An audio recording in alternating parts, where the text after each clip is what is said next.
Hi, and welcome to Sportsweek. I'm John Mondelli. An interesting show today. We will see or find out where Kevin Harvey will be going to college. And joining us today, besides Kevin, Marc, and Steve, is Glenn Howard, the coach of Paulsboro High School. We'll talk about Kevin's fabulous career at Paulsboro. And later on in the show, we will have a highlight of Kevin's great career from his freshman year to his last game, that 50-0 win against Gloucester. All that when we come right back.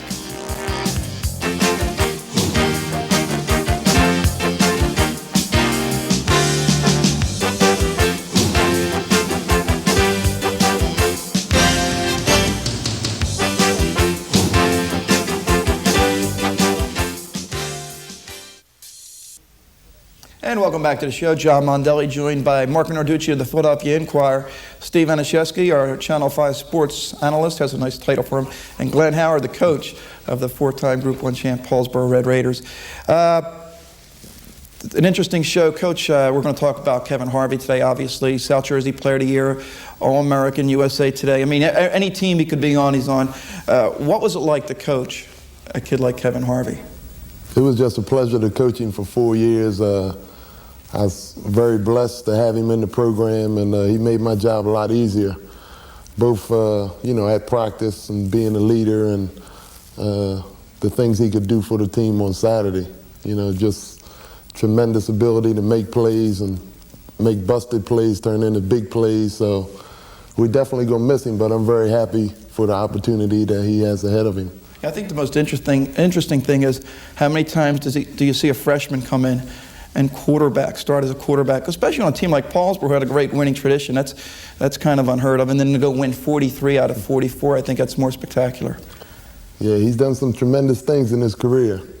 Marc, your thoughts on that? Because I know you've covered a lot of football. You've seen a lot of great players. Yeah, we won't see one like this for a long time, John, if we'll see one at all. But, Coach, I think the most amazing thing is that probably people know by now because a lot's been written.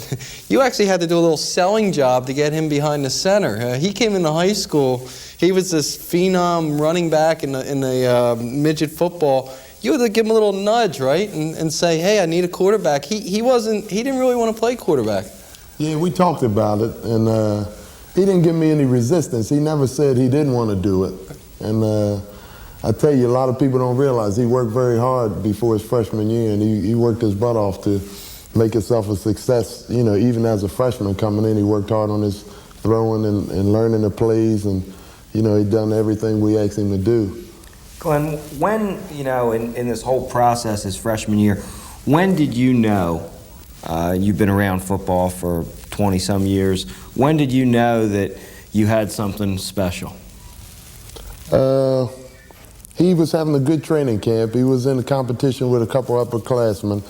I think probably when he took an option play and went about maybe 60, 65 yards against Kingsway, I think, in a scrimmage.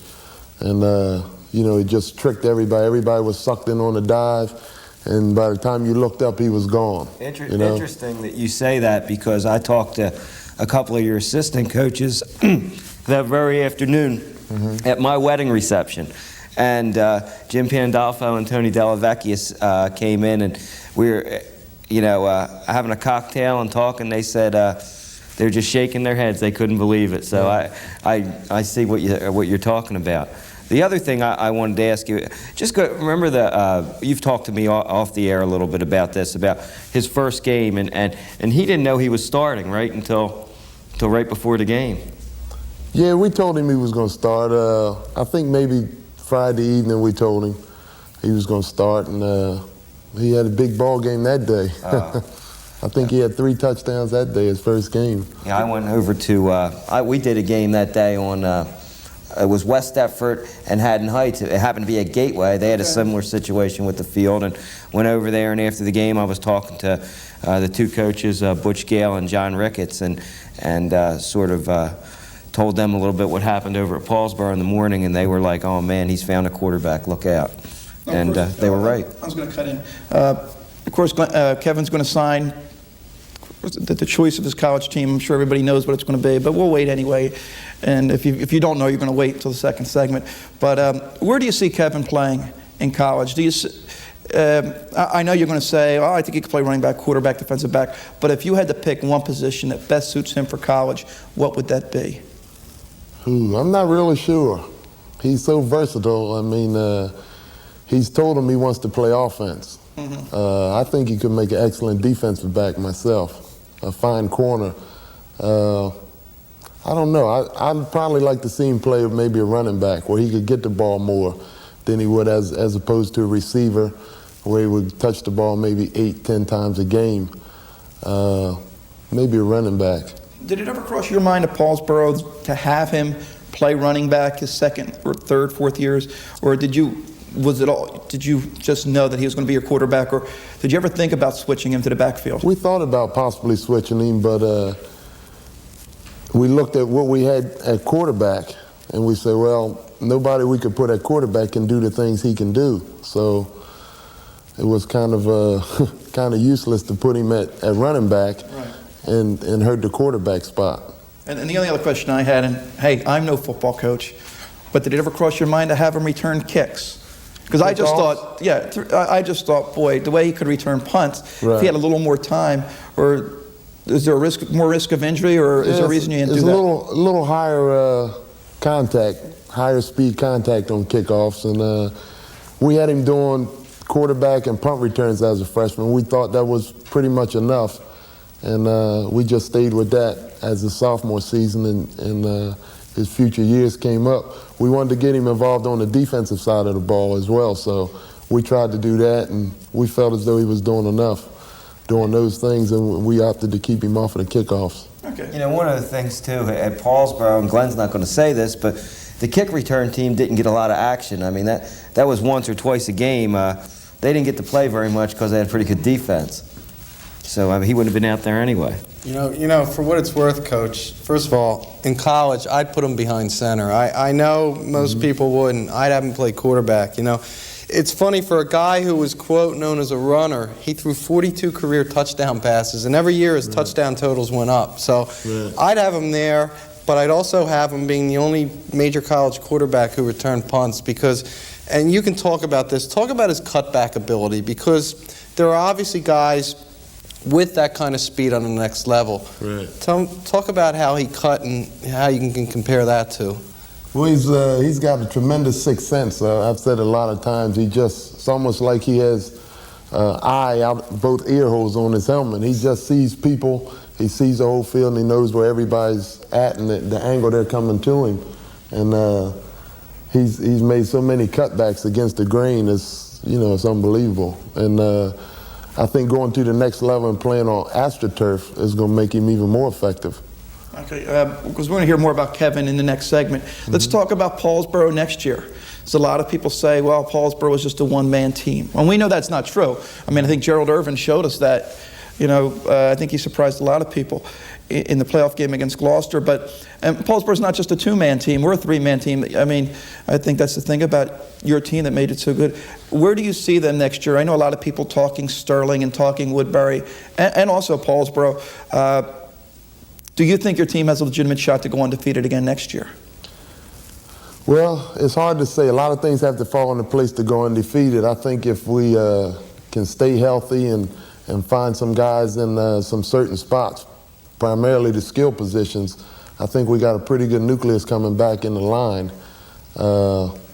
If we can stay healthy and take it one game at a time, who knows? That's going to be our goal, to go undefeated. How about the pressure? I mean, you have the South Jersey win streak, and I think the state win streak's, 53, 54 in a row. Are the players talking about that? No, we never talk about the streak or, the state. I don't even think they know what the state record is, to tell you the truth. They do now. I know they watch in Paulsboro. But we don't talk about that. We just try to take one game at a time. Okay, what we're going to do is we're going to take a break here. We're going to come back. We'll bring Kevin on the set. He'll tell us where he's going to go to college, and we'll show some highlights of Kevin's great career. So stay with us. We'll be right back.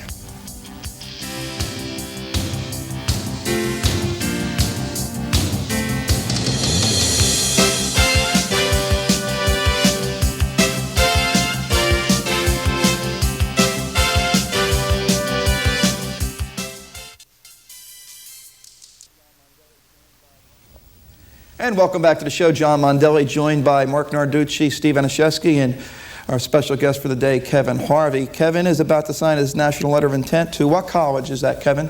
Temple University. Temple University, which is good. Big East. so we'll get to see against Miami. And to be honest with you, I was kind of hoping it would be Notre Dame. And I know those NCAA violations, you probably couldn't get me tickets, but at least when I went out there, I could have got a sideline pass, right? Nah. But anyway, Temple, Steve, you're going to hand Kevin the pen for the honors. We have a photographer here from the Gloucester County Times who'll be taking pictures, so you might even see the flash. A lot of writing in this thing here. Okay. You have to mention, John, there's 3 of these he has to Three. sign. Okay, there is 3. Kevin's now signing paper number 2. And the third one. There's my play-by-play. John, I don't think we're stretching things to say that this has got to be the most significant recruit in the Ron Dickerson era. Oh, absolutely. Kevin, talk about your choice of Temple. I mean, it's a Big East school. I mean, Temple as a program has struggled, but they play some great competition. I mean, Virginia Tech had a very good year. You know, Syracuse has a good program. Boston College, Miami. What about Rutgers? So they get to go against that Wayne Hampton, huh? Yeah. What about your choice? How'd you make that decision? Hey, I felt like it was a good school. It's somebody. It's good for me.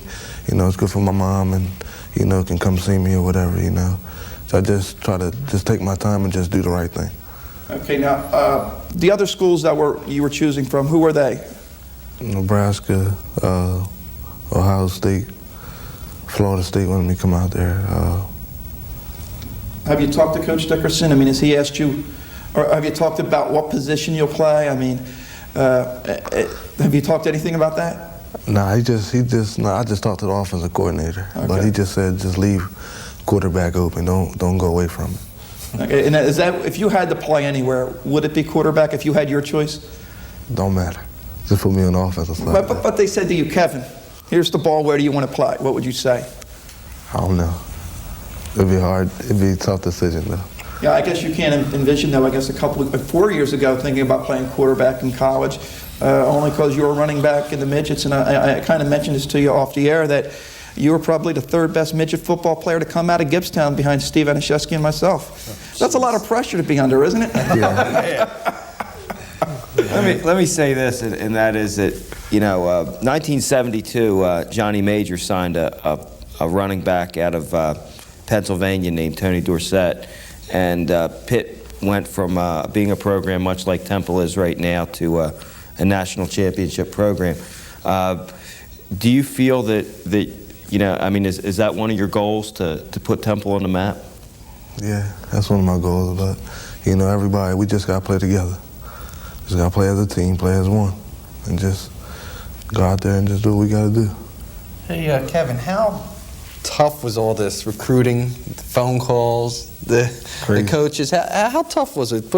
We want to try to get in your shoes, and what was it like, and how crazy was it, and how relieved are you now to have this done? I got the monkey off my back. That's good. But you know, it was hard. It was hard. You had to think about a lot of stuff that you think about. What's going to happen if you go here? How's people going to react towards you? How's you going to fit in with the people wherever you go? You know, but it was hard for me. How many times did your phone ring last night? Like, I don't know. Yeah, you know, I know it rang a lot. If you could look back on your high school career, I mean, there's so much to think about. I mean, the scoring records, you know, the 43 out of 44. What are the things you're going to remember most? Winning. Winning? That's a great answer, I guess. How much do you think about that game against Sterling your freshman year? I don't like to bring the bad things up, but just for the fact that, I mean, that one game, that one point, you know, you would have had 4 perfect seasons. Do you think about that a whole lot? I always think about it. But, you know, hey, it's something that it just happened. We lost. Hey, ain't nothing you can do about it now. No. How about the scoring titles? Does that, on goals, aside from the team goals, personal goals, when you look at your personal goals, the things that you've done, what do you look back on, or are you most proud of? Touchdowns. The touchdowns? Touchdowns. How about punt returns? You enjoy doing that? Yeah, I love it. I love punt returns. Is that something you'll want to do in college? Yeah, I'm trying to see if they're going to let me play punt return. That's something I read in the paper about maybe trying to play a little basketball. Yeah, I'm going to try to go out there and play basketball. See what I can do, see if I can play with them. Now, is that the topping of a great career, your basketball season this year? I mean, coming off the 4th straight Group 1 championship, 3rd straight Colonial Conference, championship, and to win a state title in basketball. Where's that rate with your football achievements? Right up there. Right up there? Because nobody would think we would win a state title. So, that's something that you look back on. Now, when the team was like 3-3, 4-4 in the beginning of the year in basketball, what were you thinking? I guess state championship was probably the furthest thing from your mind. We never thought about it. We always said, joke around, say, well, hey, maybe we can go out there and win it. How about the spring? Any sports coming up for you this spring? I don't know. No baseball, no track, or? I'm going to keep that undecided right now. Keep it on the side. One of the things, and I every once in a while would walk out to practice, and the thing that I respected the most about Kevin is the fact that when you went out on the practice field, there was nobody out there that worked harder than you, and I would come through the gym every once in a while after wrestling practice, and I'd see you, and I don't think you ever lost a sprint. I don't think you ever lost a suicide. And I think that people think that Kevin did this just on sheer ability, and I think a lot of it is because he's just a hard worker. And I have something for Kevin that I wanted to give him, and this is a picture of Kevin against West Effort, and making a move as he did, and Kevin, that's for you. That's for me. Thanks, man. Appreciate it. Congratulations. Kevin, you didn't know half the moves you were going to make, right? No. It just came. I don't know what it. When people come to me, I just try to get away from it. How much did it mean playing for Coach Howard, who's, considered one of the best in South Jersey? What was it like playing for a guy like that? It's been fun. Laugh and joke all the time. Have a little fun. He always say, go out there and just have fun and just play together, play as a team. And you just go out there and just do what you got to do. My question is, you had to hear the stories, read the paper about, best player in Gloucester County history, best player in the history of South Jersey, just these stories about how good you are, how great you are. Did that put any pressure on you, or, you didn't let that stuff go to your head, or how did you handle that kind of talk? Nah, because I just don't worry about what everybody else say. As long as I know what I can do, whatever they say, hey, they say it. I just go out there and just play. I guess worse things could be said about somebody, though, huh? That's not bad, though. I mean, Marc, we talk about this all the time. He has to be the greatest player we've seen. The greatest I had seen before this, I always said this, was Flipper. I thought Flipper Anderson just had the entire package in South Jersey, but Kevin just took it another notch, just with his array of moves and the excitement he brought. What else people don't realize is how many people he put in the seats. People that weren't Paulsboro fans, Absolutely. but just wanted to come see him play, and I think that's a real mark of a player too. I can actually attest to that, because I know many a times I left the Paulsboro game in the third quarter. when you went out of the game. It was a treat. We've had some great players covered here on Channel 5. We had the Moores from Deptford, Stephen Davis, we'd had Flipper, we'd have Kevin Ross, we've had Lockbaum and Redmond, and I know I'm forgetting a lot more, Ricky Newbill, who played in the pros, but obviously there's no doubt Kevin Harvey was the best one. And Kevin, we'd like to wish you much success. Congratulations on a great year, and we hope you have a great college career. Stay tuned. Now, coming up, we're going to right now go to a clip of some of the great moves, great plays by Kevin Harvey from his freshman year to his senior year. And don't forget to tune in next week for Marc Narducci, Steve Anuszewski, Glenn Howard, and Kevin Harvey. I'll get it out. I'm John Mondelli. We'll see you next week.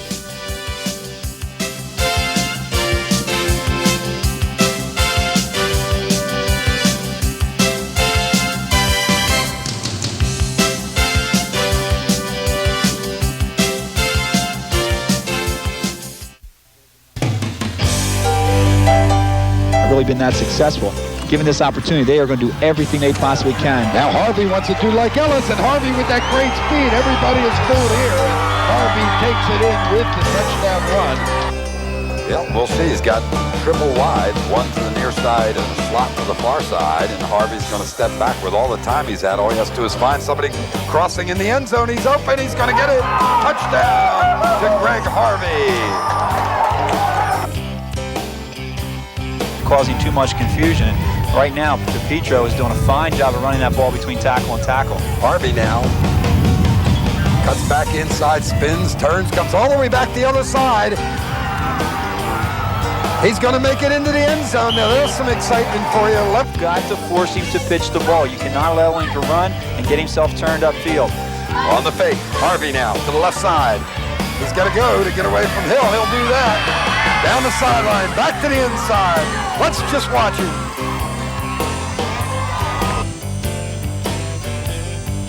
DePietro now to Harvey. Harvey wants to dip inside and does it. He does it all on his own. Got it. 3rd and 11. Fakes the draw. Now pressure. Harvey gets away from the first 3, the first 5, the first 6, and appears to have the first down.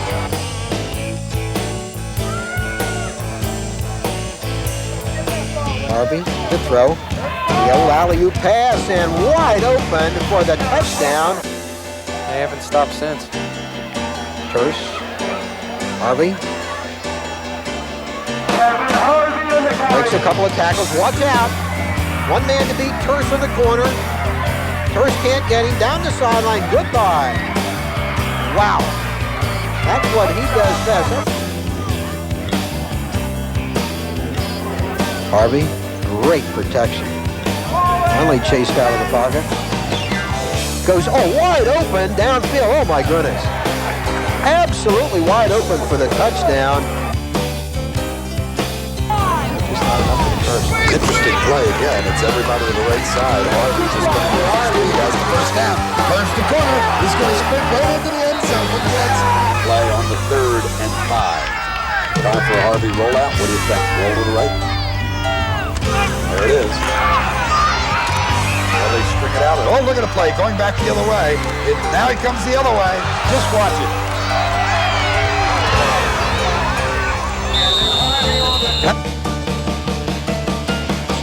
Hopefully they're going to be able to utilize that tonight to kind of shut down this fine offense. 3rd time in a row. Harvey drops the throw. Nothing doing. Looks to run. Can't do that. Once the throw long, the man is wide open. Will he handle it? He gets the catch. It appears it is successful to Andre Lee. But Stafford loves to run. You get Whitmire out there in the open field. He's got good speed, good running ability. Just comes up a little bit short. Well, this time Whitmire will punt for the 2nd time, standing at his goal line. Harvey stands deep to await it. It's a high one, and Harvey wants it. Takes it at the 44-yard line, going down the right side. And will twist and turn and go in as if there's nothing to it. Got to try to get a hand on these runners before they pick up that speed. And your end's got to do a good job of containment.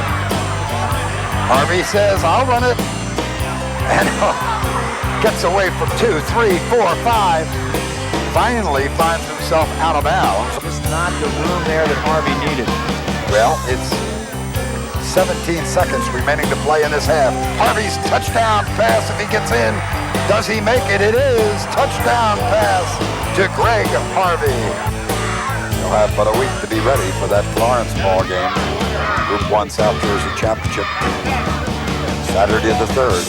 Harvey to the outside. Harvey's gonna go. Harvey's gonna have another one.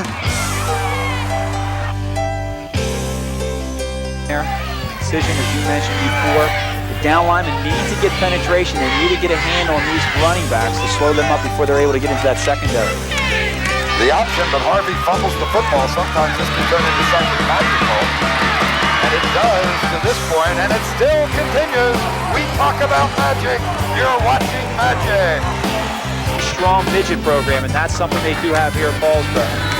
Harvey being chased. They don't usually catch him. Now he stops and throws. He's open. Greg Harvey comes back to the inside. Touchdown. Harvey back to throw. Can't find a receiver. Here we go. Harvey improvises. Here we go. Harvey in the open field. This is where he's dangerous. Breaks one tackle. Heading for the end zone. Cutting back inside. Harvey still on his feet. Unbelievable. I mean, he is amazing. Another high snap for Moore to field. And again, Williams down there quickly. And nobody's been blocking Williams. He gets down. And Harvey fields it, breaks a tackle, breaks another, and another, and look at him. Still on his feet. Look at this run by Harvey. Whoa, was that vintage Harvey?